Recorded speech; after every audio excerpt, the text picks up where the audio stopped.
Jim Tyrrell here, and you are listening to 100.1 The Planet, New Hampshire's modern rock. Hey, it's Jim Tyrrell here from jimtyrrell.net, and it turns out you and I are the only ones left on the internet. Don't freak out, they're all going to be back. And when you see them, tell them that you are listening to rock and roll music on IPMNation.com.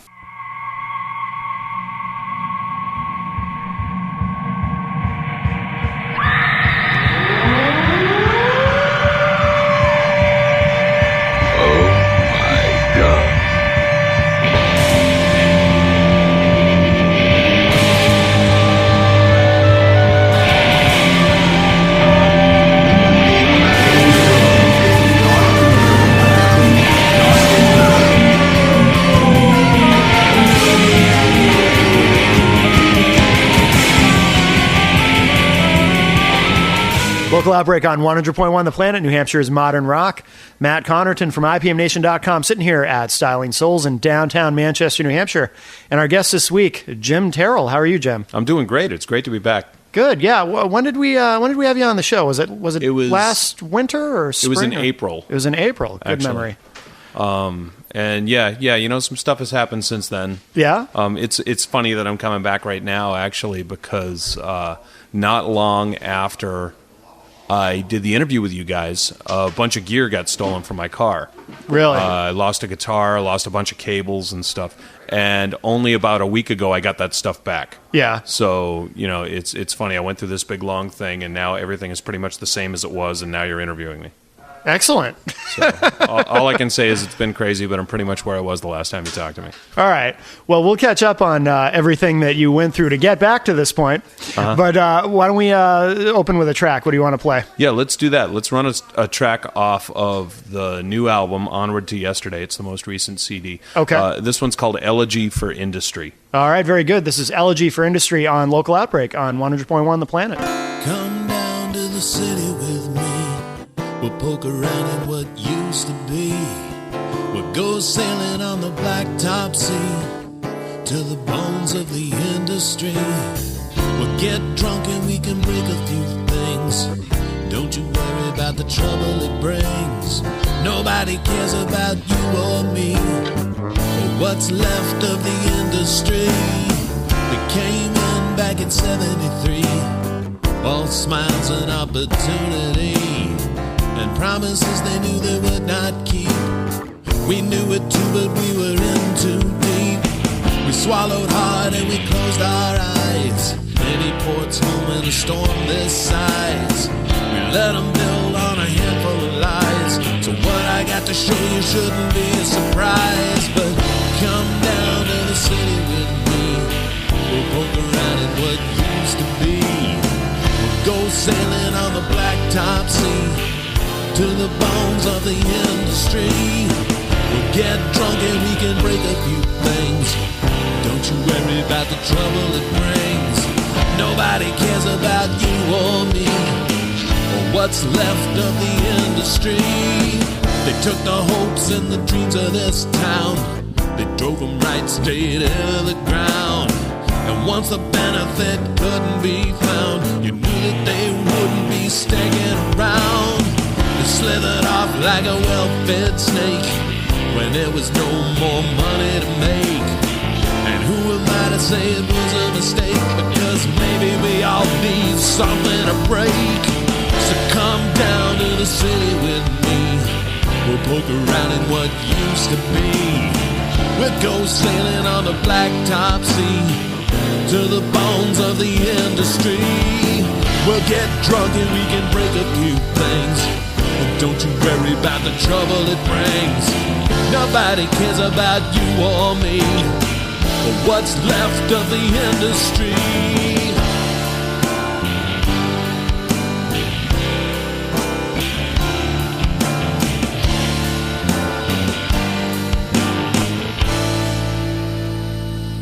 Local Outbreak on 100.1 The Planet, New Hampshire's modern rock. Matt from IPMNation.com sitting here once again with Jim Tyrrell. Howdy. So it's good to have you back. So you had mentioned a minute ago, before we played that first track, that you had a bunch of stuff stolen.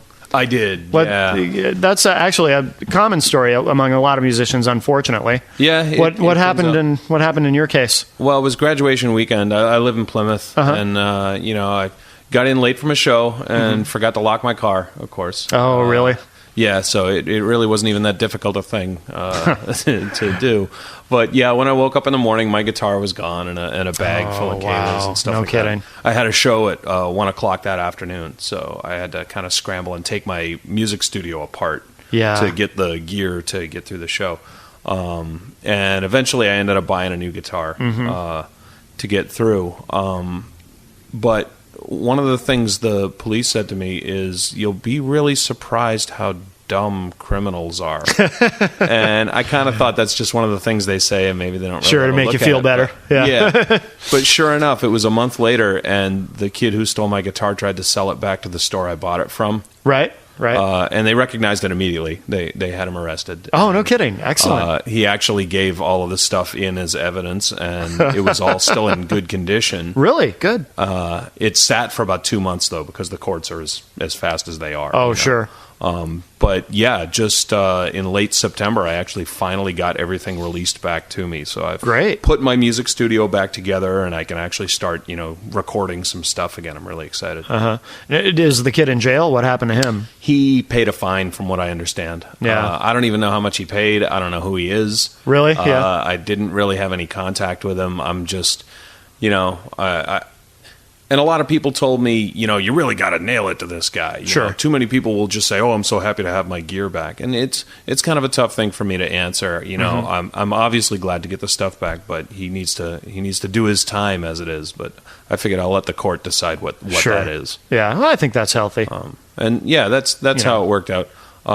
It's actually the first time that a set of guitar strings has lasted me 4 months. Really? Yeah. So, nice bonus. Right. I had to change the battery when I got it back, but that was it. Right. Everything was in good shape. That's good. I mean, I figured when the stuff was gone, it was in some kid's car on its way to Iowa. Sure. And I would never see it again. Right. So I do count myself pretty lucky. Yeah.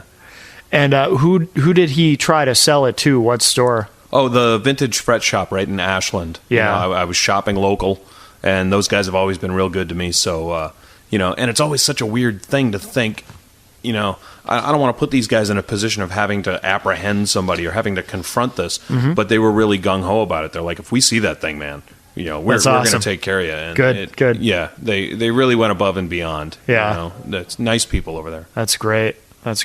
So what else have you been up to? Have you been playing a lot since we talked to you in April? Yeah, actually, not having the gear in my studio wasn't too big a deal because I've just been out playing shows. I took July and August off from the day job. Okay. And just played straight through. That's your busiest season, right? Is the summer? July and August? Yeah. There's a significant spike in March too because I do drinking songs. Okay. So I've turned St. Patrick's Day into like a 3-week event, which is it's nice. You got to play to your strengths. Sure. But yeah, July and August is a blast. I get to do a lot of shows at beach bars and a lot of outdoor parties and stuff like that. Mm-hmm. When you play out, is it mostly originals, or do you do a lot of covers, or what do you do? Does it depend on the situation? Obviously, it depends on the situation. Most of it is driven by covers. Okay. People want to hear stuff that they know. But, I'm starting to tip that scale a little bit, slowly making more noise online about what I do, and, people will request stuff. And broadcasting the shows online is really good for that. Yeah. Because the people who tune into that really tend to be interested in the original material. Sure. So it's nice. It gives me an in, and it gives me another way to expose more people to what I'm writing. Absolutely. You have a lot of recorded material, correct? You have several albums? There are 3 CDs that I have out, actually. The first permanent record has been out of print for a while, but I'm about to get a new shipment of those. Oh, great. It's nice to have those back. But yeah, I've got 3 CDs for sale and starting to put together material for another one, but I'm in no hurry. Sure. Maybe sometime next year. Oh, okay. Well, why don't we play another track? What do you want to play? You can pick something from one of your discs. Yeah, this one's off of that first one, Permanent Record. Let's do one off of there. This is called Between the Rain. Okay, so this is Between the Rain from Jim Tyrrell on Local Outbreak on 100.1 The Planet.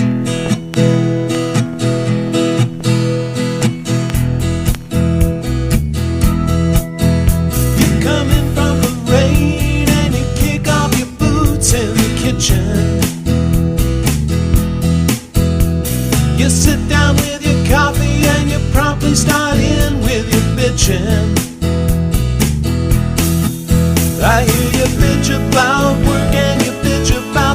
together. Then you wonder why you can't seem to keep it together. Between the rain and the pain, it's a wonder you're still here at all. You say that you don't usually have such a poor disposition. I'm trying not to tell you that I could have guessed your condition. You tell me that the clouds are the source of your sorrow, but you just find something else that they clear up tomorrow. Between the rain and the pain, it's a wonder you're still here at all. Bitter feelings go away, come again some other day. You say you got it bad today, but it'll all just blow away.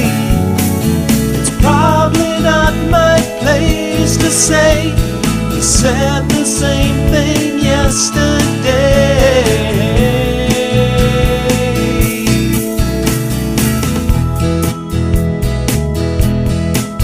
You say that people would be happier here if your example would reach them. I can't imagine a place where the folks get a taste of what you teach them. It'd be a tiny town fighting an unwinnable battle, with a suicide rate like you see in Seattle. Between the rain and the pain, it's a wonder you're still here at all. Between the rain and the pain, it's a wonder you're still here at all. Between the rain and the pain, it's a wonder.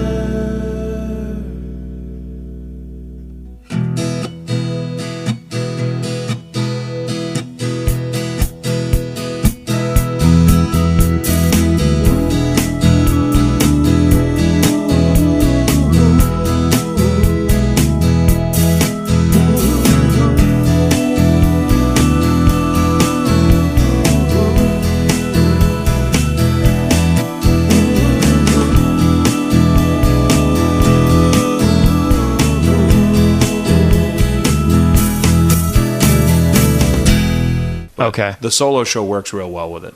Do you still try to use it when you play with the band for webcasting, or do you just not bother? Yeah, we try. Yeah, you know, yeah. You just put it out there and you do the best you can. I think. But yeah, you know, that's more about being able to actually just kind of connect with our crowd and do our opening shot in front of the camera. And Right. be like, hey, you know, thanks for being here. That's become kind of a ritual. Do you keep track of how many people watch each webcast? Do you have an idea of what kind of numbers you're doing as far as who's watching? Or It's not something that I'm really logging and watching the growth of or anything. Sure. But while I'm webcasting, there's a chat room actually on the page, and I leave that open on the thing so that I can see the number of people that are watching at any given time. Oh, okay, cool. And I can actually correspond with them too. They'll request songs, they'll make commentary, they'll speak with one another about the show. Oh, very cool. So it's nice. It's like playing to a separate room. Right. And I try to involve those people in the show as much as I can too. If they say something relevant, I'll talk to the crowd over here about it. And, really try to connect the two groups of people. Oh, that's very cool. So you have your computer right on stage with you while you're playing, so you can kind of monitor what's going on. That's right. Online while you're doing that. Yeah, That's great. until I can afford to have a web lackey, come Right. to the show. I don't even have roadies, so it'll be a while. How long have you been doing it that way? Oh, boy, maybe a year. Okay. It's still pretty new technology to me. What gave you the idea to try that? Did somebody else try it and then you adapted it, or did it just kind of occur to you that, hey, I can webcast the shows? I forget how I stumbled on it, but I saw somebody using it for something, and I don't think it was a gig. I don't think it was a music thing.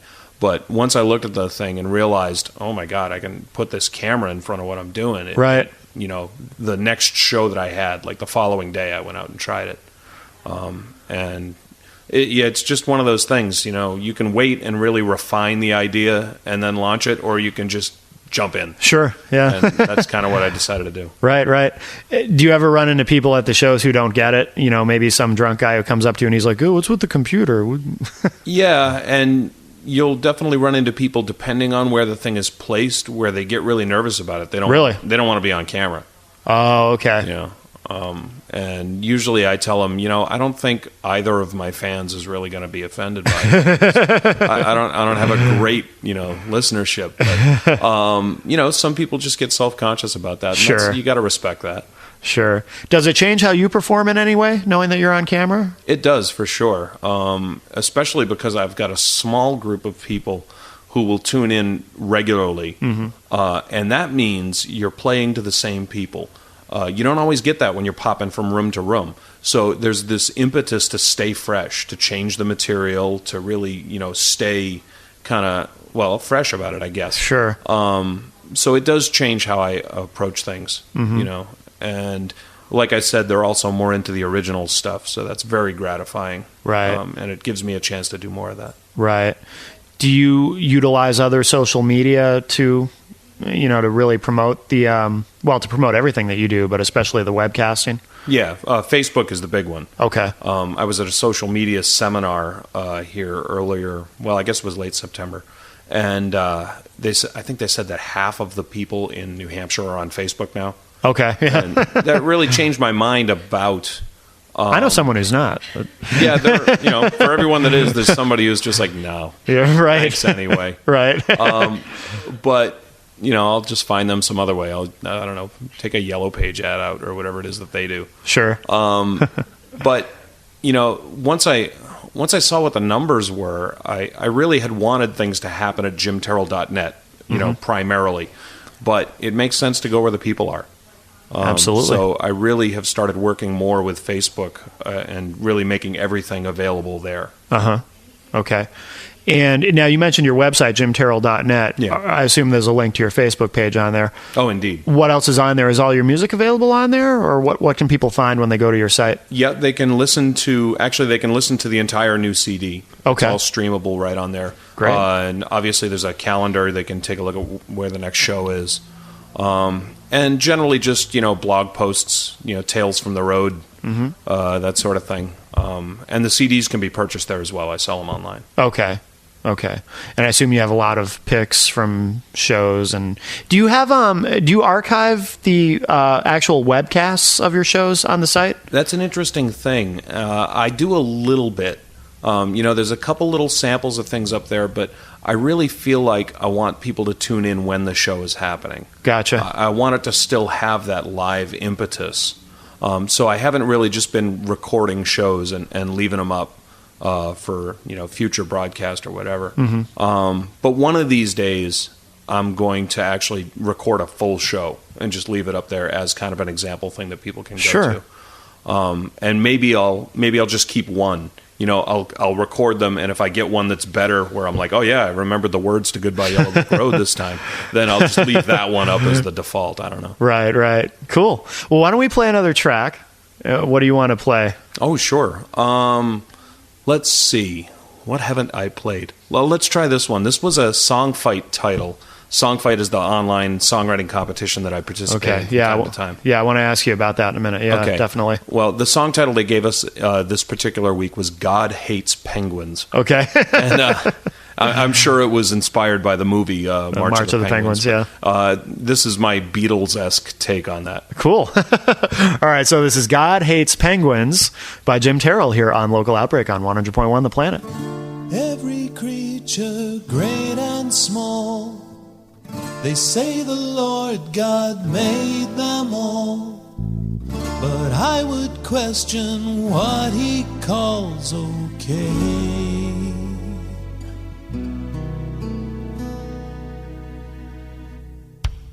God hates penguins, that's for sure. What else could it be? Why else would they have to fly the frozen sea? God made penguins' lives absurd, but not if it was me. 'Cause why would I design a life of misery?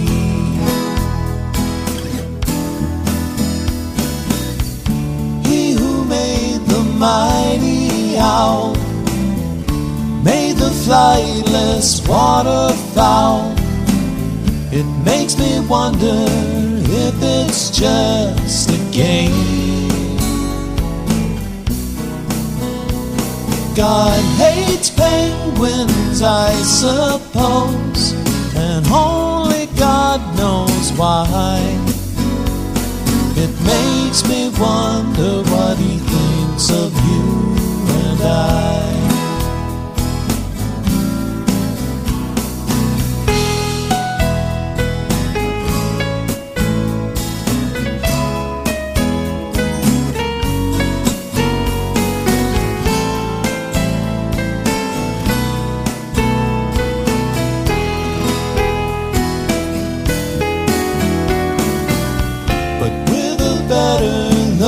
I find that for it all they just don't mind.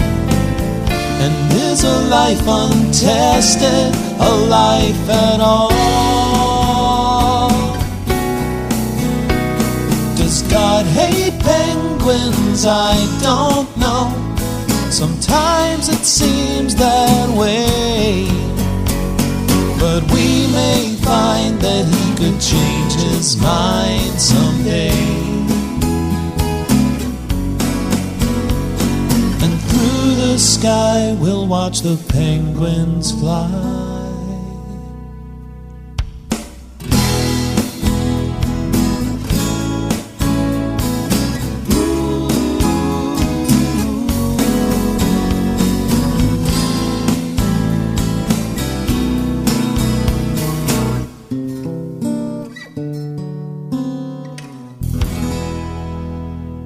Local Outbreak on 100.1 The Planet. Matt from IPMNation.com sitting here with Jim Tyrrell. Woohoo! Jim, you mentioned earlier the song fight thing.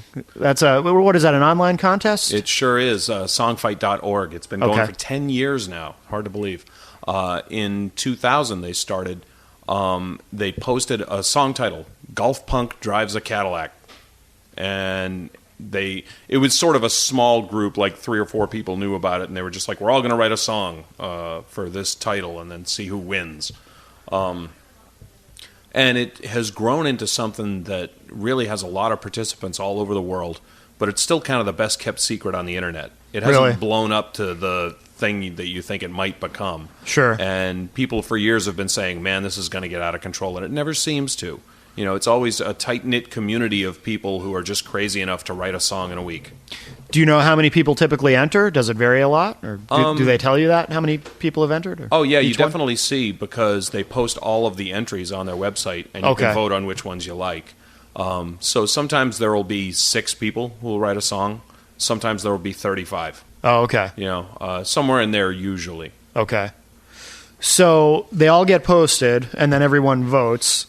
Who votes? Can anyone vote, or do they have to be participating in the well, I guess it wouldn't be just participants because everyone would vote for themselves, right? So it's... In theory, I suppose you could say that, but you don't often get that. Really? But yeah, anybody can go and vote. Okay. You don't have to be a participant. You can just go to Songfight every week and vote on what you like. Oh, no kidding. And they changed the voting system a little bit since the last time I fought. I haven't entered since September of 2009, and that's embarrassing. But now you can go and you can give a vote to every song on the list that you like. Really? You know, it used to be you just got one vote. Sure. You just picked the best, and second place was equal to last place. Huh. But now, I feel like I've got a better chance with this new voting system. Yeah. Because I can at least convince people that my song is okay. Uh-huh. You know? It's like if there was a music genre called mediocre, then that's where I would be. But yeah, you can go, you can listen to all the songs, vote for whichever ones that you like, and they tally up the votes, and you win nothing. You win the honor of being the Songfight winner for a week. Sure. Because you can't really police the voting either. People could go to Facebook and say, hey, everybody show up and vote for me. You know? Right. So they don't make too big a deal out of it, and as a result, other people don't make too big a deal out of it. Sure. It's just sort of an honest thing. So they do this every week? They do it, every week to 10 days. Oh, okay. It's a little flexible. And how many of these have you entered? I've entered, 30 or so. Oh, really? Yeah. Oh, wow. Since 2004. I don't do it every week, certainly. Okay. when I found out about it, I was rooting around online looking for something to get myself out of this, what I was calling writer's block. I just couldn't for some reason write lyrics. And I think the problem ended up being that my internal censor was turned up way too high. I was just like, I'm not going to write anything unless I'm really happy with it. But you're not going to be happy with anything unless you write it and you actually get to work on it. Sure. I was just in my own way. And when I found Songfight, I saw that the song title that they had posted was Moscow, Idaho. And it was due the following day. And I was like, that is the craziest thing. So I, that afternoon, just sat and said, well, if I was going to write a song for this title, what would I write? And I just started writing, and stuff started coming out. And it was worth revising, and it really kind of reintroduced me to the songwriting process. So really, all I needed was a good deadline. I got a song recorded, posted it the next day. Didn't win a thing. Sure. But I got my feet wet, and I have Songfight to thank for actually rekindling that. Have you ever won? I've won 2.5 times. 2.5? Yeah, one of them I only kind of half count because everybody won. It was an unusual situation where we actually only had an hour to write the song when the song title was posted. Oh, really? Yeah, that's another story in itself. The song title was Prayer for Pancakes. And it's not a song that I'm particularly proud of, but they count it as a winner. Oh, okay. Well, but hey, take those victories where you can get them, man. It's true. Yeah, it's true. It's a feather in my cap. Yeah. So, no, I wrote a song called Naked on the Meech, Meech with an M. Okay. I won that fight, and I won it without ever finding out what Meech means. I took the cheesy route, and I wrote a song about a man with a speech impediment. And it turned into this lyrical kind of turn of phrase song that was clever enough to get the win. And I said I haven't fought since September of 2009. The last one I entered was the Songfight Made to be Played, and I won that one. No kidding. Yeah, so I kind of went out on top, I guess. Yeah, I didn't mean to. I really should enter that more often. It's just such a good exercise. So after each contest is over, what happens to the songs that you submit? Do they end up on your CDs? Do you just post them online? What do you do with them? I tend to cycle some of those songs into my albums. Okay. Actually, a lot of the CD stuff that I put out originates at Songfight. Most of those songs get reworked, a little bit lyrically, but usually the recording quality, just because you're so frantic to get the idea out. Although now I feel like a week is an eternity. I feel like it's a lot of time now to work on a song. But yeah, a lot of my material does end up coming from that. Yeah. Cool. You mentioned earlier that you also play with a classic rock band. Is that what you said? Yeah, No Limits. We're down in the Lakes region in Laconia. Well, I say down. We're in Manchester recording this, but I live in Plymouth. So. And how long have you been doing that? About 8 years. Okay. We've been together. And, that's a cover band. Right. We do one song that I wrote. We do my song, I Know My Rights, which is a straight-up blues tune. Sure. So that's good for the repertoire. But for the most part, we're out there playing REO Speedwagon and Journey. You sing in that band, I take it? I do about a third of the singing in the band. The bass player and the guitarist are very talented musicians. Okay. And all the Journey stuff, we make the guitarist sing that. I'm not really, doing that. That's a killer. Now how often does No Limits play?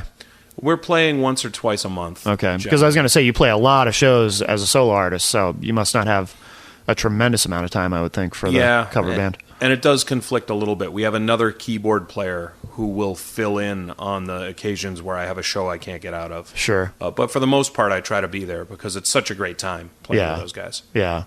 Do you play any of your, aside from you mentioned I Know My Rights, is there any other original material? Do the other guys also bring in songs that they've done to kind of sneak them into the set, or? No, not really. Really? They haven't really been inspired to bring in original stuff. Yeah. They've heard a little bit more of mine. There was a song off Permanent Record called That's What She Said. It was also a Songfight title, and obviously a very gratuitous kind of Sure. So I did write a blues song to suit that title, and eventually we'll probably start doing that one too. Right. Now on your solo discs, is that all you, or do you bring in other musicians to help you, or do you play everything yourself? I want to bring other musicians in, I really do. Yeah. It just never works out. Really? So. I always have to just pick up the drumsticks and be like, well, this is going to take 8 or 9 tries. And you just do what you can. But, yeah. I would think it'd be more satisfying that way, though, when you're finished. It is and it isn't. I mean, you're obviously proud of the product, but at the same time, I listen to every one of those songs and I think, oh, I would love to have heard this on it. Sure. And I just have this A-list of local musicians, too, that I would love to work with, too. So I'm hoping that now that I've got my studio together, I can actually start to exercise that. Right. You mentioned your studio. Are you the only one who records there, or do you bring in other artists to record there? Haven't brought anybody yet, but I've got a couple guys, solo artists who expressed interest, and I really want to put some people in that seat and just see what the capabilities are. Sure. Yeah, I know it works for me. Right. So. Have you recorded everything there that you've done, or? Yeah. The studio setup that I have has been the brainstem for all of the CDs that I've done. Okay. The first recordings I did for Songfight were on a little digital 4-track that only had like 128 megs of memory. So when I wanted to record a song, I had to erase the previous one. Oh, no kidding. So there aren't a lot of original tracks for the original work, but sure, the system's a little bit better now. Yeah, good. Yeah. Excellent. Well, let's play another track. What do you want to play? I mentioned Naked on the Meech before. Yes. You have the meaning of Meech? Oh, Annie looked up the meaning of Meech, and you're getting it. I'm getting it for the first time on the radio. What is it? I found it on UrbanDictionary.com. When you Google "Naked on the Meech," it comes up Songfight winner of 2005, Jim Tyrrell, with 70 votes. Oh, that's fun. And then I went to Dictionary.com, and it kept giving me all these other opportunities for other words, none of them being Meech. So Dictionary.com didn't have it, but Urban Dictionary says it's a part of a woman's body that makes a man feel real good, soft, warm, and sometimes fuzzy. I forewent all of this, like I said. I just made something up. I just kind of made it irrelevant. I just sang about a guy who had a speech impediment. Right. And it gave me an opportunity to write something a little Lewis Carroll. Oh, really? That kind of thing, just to try to have some fun with it. And before the fight started, I said to myself, I need some drinking songs because I've got a St. Patrick's Day show coming up. So whatever the song title is, I'm going to write a drinking song for it. Right. And that was the title I got, and I was like, well, let's figure out a way to make it work. And this, dear listeners, is the result. All right. So this is Naked on the Meech from Jim Tyrrell here on Local Outbreak on 100.1 The Planet.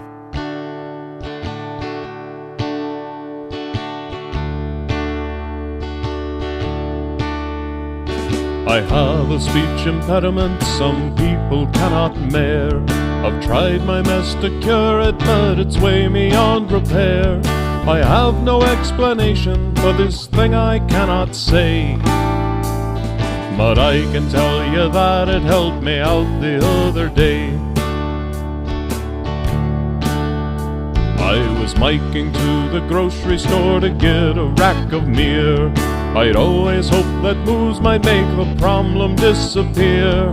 And on the way I saw a thing that stopped me with a screech. A beautiful young woman lying naked on the beach.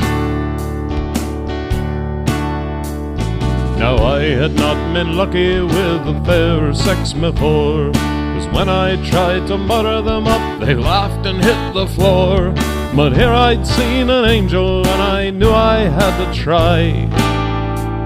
So choosing my words carefully, I walked up and said, hi. I said, you are so pretty, I've just got to know your name, and I could spend the day with you if it's all the same. But the thing that I said next was astronomically dumb. I said, and maybe later I could get acquainted with your mom. Will wonders never cease? She thought me sweet for that remark. We gathered up her clothing and we pedaled through the park. I finally found a lady who could tolerate my speech. The beautiful young woman lying naked on the beach. The beautiful young woman lying naked on the beach. Local Outbreak on 100.1 The Planet, New Hampshire's modern rock. Matt from IPMNation.com sitting here with Jim Tyrrell. Hey, man. Hey, so tell me, do you have any discs that are just drinking songs? Yeah, the second that I put out, and actually it started as a 6-song EP that I rushed out because I had a St. Patrick's Day show coming up. Yeah. And that was in '07. Okay. And then the following year I did a 10-song album, and they've since been combined. So that now there's a 16-song CD out there called Time for Another Round that's got all my drinking songs on it. Oh, okay. I mean, they're all drinking songs, really. Right. You know, if you think about it. And so the first disc was Permanent Record. Yes. And then you did, what was the name of the second one? The EP was called 3 Pints Irish. Oh, okay. Because if anybody asked if I actually had any Irish in me, I would tell them about 3 pints at the moment. Right. Where that came from. And then Time for Another Round was the second of those, which sort of absorbed the first one.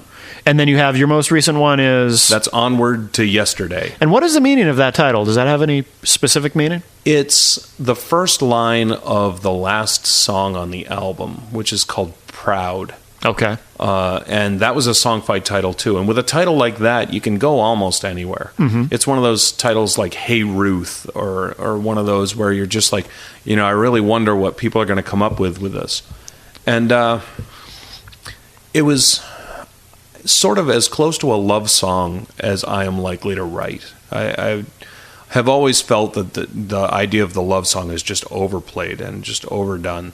But, as I get older, I discover that there's just there's an infinite number of ways to approach it. Mm-hmm. And this is kind of what I did. It's a song about, how do I put it? It's a song about... I can write about it, but then I can't explain it. It's sort of about just being caught up in the mundane, sure, and losing sight of the bigger picture. Oh, okay, guess. Right. And then the ways that we're reminded of that. Mm-hmm. That's kind of what the song is about, and it was about a retooling of that for me. Yeah. But the title, the first line, it was just kind of an irresistible album title. Especially when I came up with the design concept of kind of looking one way. Yeah, I like the cover, yeah. And that was nice because it was also an easy to duplicate album cover, because you want to make things easy for the printing company. Absolutely, yeah. I'm waiting on my shipment of Permanent Record CDs right now because the printing is kind of having a problem. Oh, no. So I learned my lesson. Yeah. So what do you have coming up as far as shows? Are you doing any kind of big Halloween shows, or what do you have coming up that you want to mention? Oh, boy. I don't have a show on Halloween night. I don't know anybody that's really doing much on Sunday the 31st. It's a weird night for Halloween, It's right, yeah. a tricky one, but everyone's out on Saturday, and I will be at the Sunset Grill in Campton, which is one of my favorite places to play, and one of the very first places that I took my solo act. Oh, really? Local musician Bob King was good enough to open that door for me. Oh, and, cool. Yeah, that's been a mainstay for me. Right. Now, are all your show dates, I assume they're on your website? They sure are. At jimterrell.net, you can see the whole rundown, and there's stuff there through 2011. We should definitely spell your last name. Oh, goodness, yes. It's Tyrrell, 2 R's, 2 L's. Okay. You'd look at it and pronounce it Tyrell or Tyrell. Right. You nailed it. Tyrrell it is. It took me a little. I think the first time that we did this, I think I screwed it up a couple times, but it's ingrained in my mind. Wow. Well, you're the exception to the rule. But when I see it on paper, I want to say Tyrell. Uh-huh. But well, if you see it on paper, it's probably a document that I don't want to be involved in. So. Exactly. So we won't. Yeah, it's all for the best. Absolutely. All right. And of course, I assume we can find you on Facebook. And are you on Twitter? I am on Twitter, I am on YouTube, I am on Facebook, and it's all whatever it is /Jim Tyrrell, Tyrrell. Okay. And I commend you on simply saying / because a lot of people, for no apparent reason, say /, and for even less of an apparent reason, say \. Right. And I am completely baffled as to why anyone does that. So I commend you, sir, on simply saying /. It's because I don't know which one it really is. It's a /. That's all it is. Yeah, it is a /, which makes the / aloof. thing really strange. It's a big pet peeve of mine, among many. But so anyway, good. So jimterrell.net for everything you've got coming up. Absolutely. And what do you want to wrap up the show with, Jim? Oh, well, let's send them out with that song "Proud." Okay. If we can do that. I actually I suppose not too oddly, am very proud of this one. I really like the way it came out. It was a musical stretch for me to do this one, so it really it has a special place for me. Okay. Well, Jim, thanks very much for being here with us this week on Local Outbreak. Oh, thanks for having me back. It was fantastic. You're a great friend of the planet, and we appreciate all the help that you give us. Oh, I can't imagine a musician who wouldn't want to take advantage of something like this. Until recently, neither could we.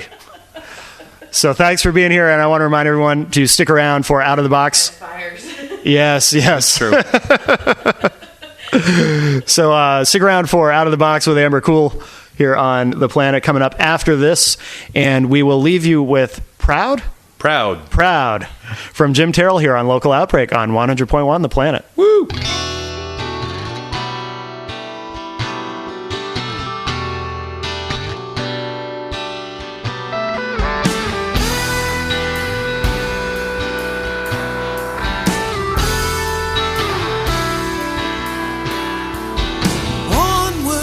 Yesterday, a backlog of dues to pay. You're told to be proud for holding it down, making the best of it, faking the rest of it. Review and replay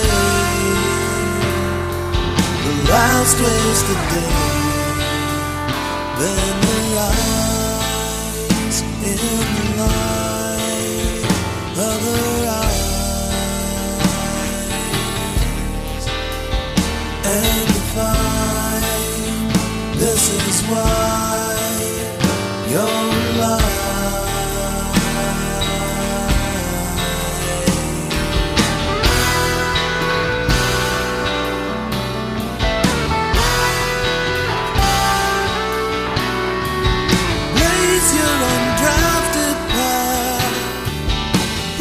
For the aftermath that threatens your lives and never arrives, chasing obscurity,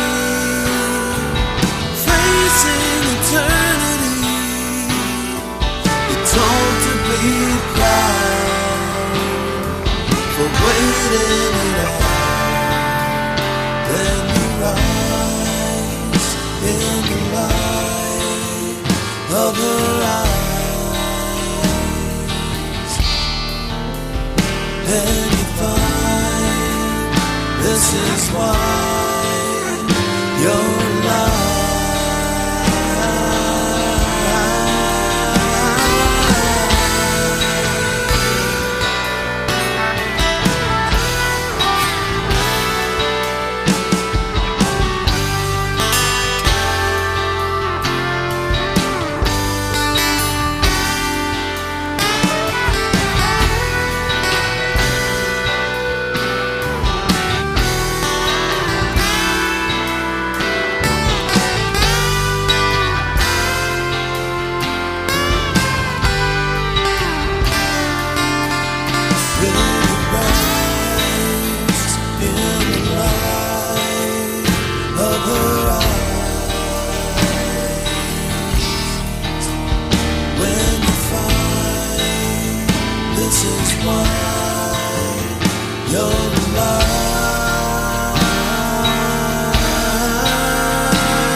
100.1 The Planet's Local Outbreak with IPMNation.com.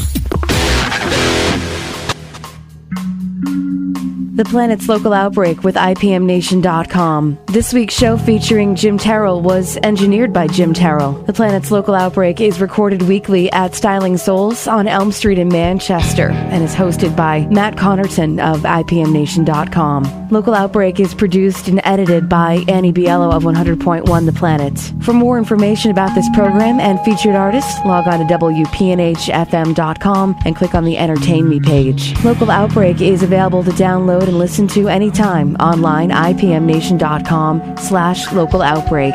The Planet's Local Outbreak with IPMNation.com is a product of 100.1 The Planet and Northeast Communications.